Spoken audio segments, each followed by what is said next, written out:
بسم الله الحمد لله والصلاة والسلام على رسول الله وعلى آله وصحبه وعلى أما بعد السلام عليكم ورحمة الله تعالى وبركاته دمان daawadayaasha ku taxan boggayaga Facebook su'aasha maanta waa sidee baa loogu diyaar garoobi karaa tobanka dambe Ramadaan iyadoo dadkii bandow iyo xanibaad ku jiraan runtii waa su'aal soo noqnoqotay mudanna maxaa yeelay tobanka dambena in loo diyaar garoobo waa mudan yihiin duruufta lagu jirana dadka waa ku cusub tahay oo sidan oo kale oo toban dambe ah ma soo marin tobanka dambe diyaar garowgeedu kama duwana tobankii iyo labaatankii hore dhinaca duruufta hadday noqoto qiyaamu leylkii qayb hore iyo qayb dambe la tukado hadday noqoto in la ducaysto hadday noqoto quraan in la aqriyo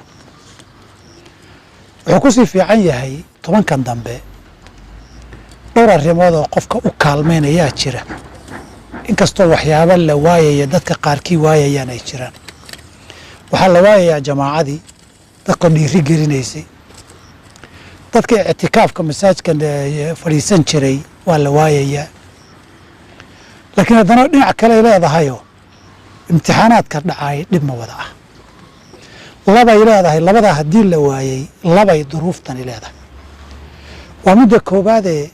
cibaadadii qiyaamu leylka ah ee nabigu yihi man qaama ramadaana iimaanan waxtisaaban gufira lahu maa taqadama min danbih qiyaamkii wuxuu ugu fadli badnaa guriga inuu noqdo nabi wuxuu yihi afdalu salaati almar'i fii beytihi ila almaktuuba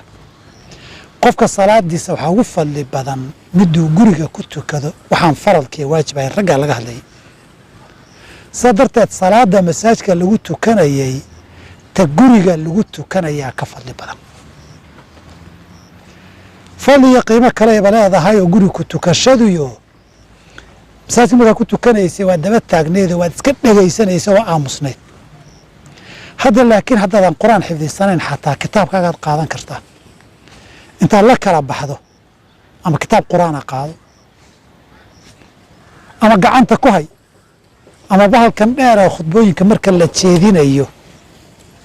waxa la saartay intaad hortaada soo dhigato kitaab weyn kula kala baxo warqaduun saa u rog adigii baa qur-aankii aqrinaya saxaabadu qaar saasay jeclaan jireen ibnu cumar radiallahu canhu ardahu jamaacada lama tukan jirin keligii baa tukan jiray maalin baa la weydiiyo o layidhi maad la tukatid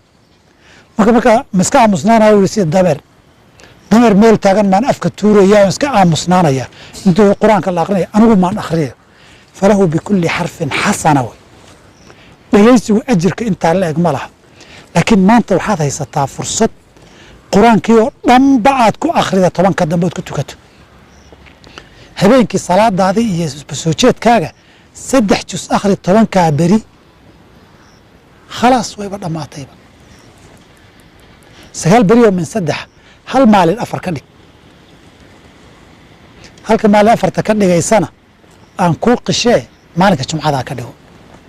oo suuratul kahfi ku aadi kol labaad akhrin lahayd maalinkaa ku aadiyo iyadaaba xisib ka badan xisbiya wax yar wey waxaan rabaa inaan iraahdo faa'iidada uu leeyahay waa in gurigii lagu tukanayo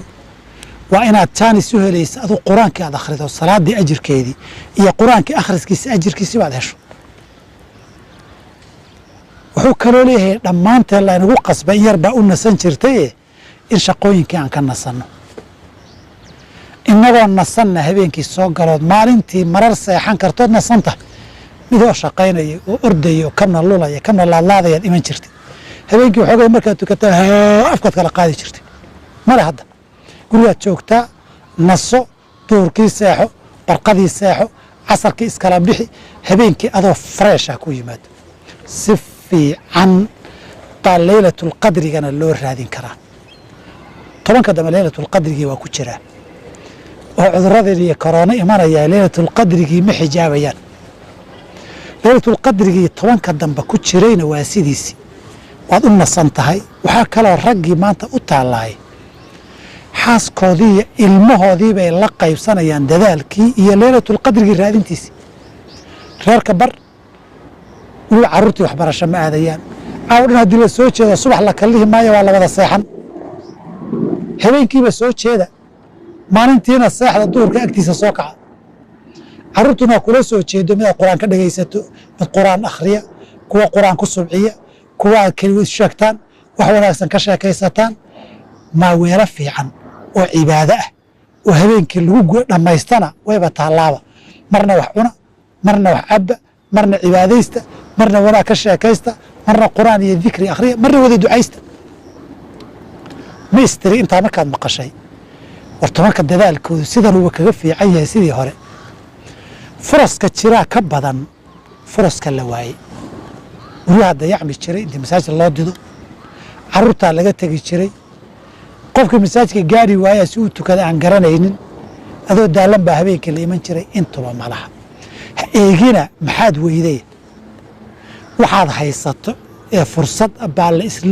laisku fillaysiiyaa maanta haddaad u calacaasha kanaan waaye wax ma tarayso waxaad tahay iyo xaaladda aad joogto fursaddeeda iyo wanaaggeedaa la gartaa tobanka dambe dadaalkeedaan iska ognahay waa in la badiyaa fursaddan qaaliga ee la haystana inayna ina soo marin baa laga yaabaaye dadku dhammaan waa inay ka wada faa'iidaystaan ilah waxaan ka barya subxaana kuwa istaaga ee leylatulqadriga ilaahay waafajiyo iimaana waxtisaaban gufira lahu maa taqadama min dembihi laynaga dhig inaan noqonno ayaan ilaahay ka baryaa subxaanahu wa tacaala haweenka carruurta odayaasha qoysku ha loo diyaar garoobo haddaaban tacliim iyo wax lagu mashquulsan yahay jirin tobanka dambe in habeenkiina la soo jeedo la cibaadaysto maalintiina gelinka dambiya la yska hurdo oo ciwadkii laga dhigo xaggaas ha loo diyaar garoobo sidaa iyo khayr baan iska ognahay wasalaamu calaykum waraxmat ullaahi wabarakaatu